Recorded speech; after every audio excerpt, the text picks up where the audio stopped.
عن أبي هريرة رضي الله عنه عن النبي صلى الله عليه وسلم قال: من نفس عن مسلم كربة من كرب الدنيا نفس الله عنه كربة من كرب يوم القيامة. ومن يسر على معسر يسر الله عليه في الدنيا والآخرة. ومن ستر مسلما ستره الله في الدنيا والآخرة. والله في عون العبد ما كان العبد في عون أخيه.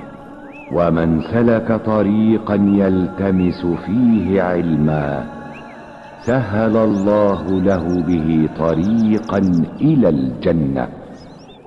وما اجتمع قوم في بيت من بيوت الله يتلون كتاب الله ويتدارسونه بينهم إلا نزلت عليهم السكينة وغشيتهم الرحمة وحفتهم الملائكة وذكرهم الله في من عنده.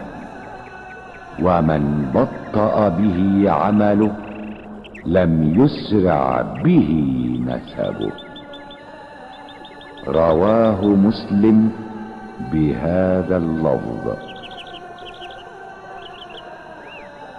Od Ebu Hureyre radijallahu anhu prenosi se da je Allahov poslanik sallallahu alejhi ve sellem rekao: ko otkloni vjerniku nevolju od ovosvjetskih nevolja, Allah će od njega otkloniti nevolju od nevolja sudnjeg dana.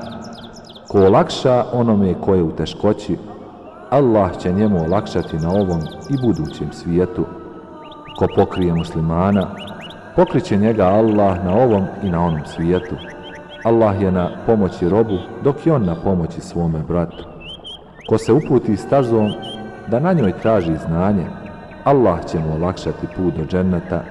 Ne sakupe se ljudi u jednoj od Allahovih kuća da čitaju Allahovu knjigu i studiraju je međusobno, a da na njih ne siđe mir i ne pokrije ih milost i okruže ih meleki i Allah ih spomene onima koji su kod njega. Koga na tom putu uspore njegova djela, neće ga ubrzati njegovo porijeklo. Ovaj hadis ovim riječima prenio Muslim.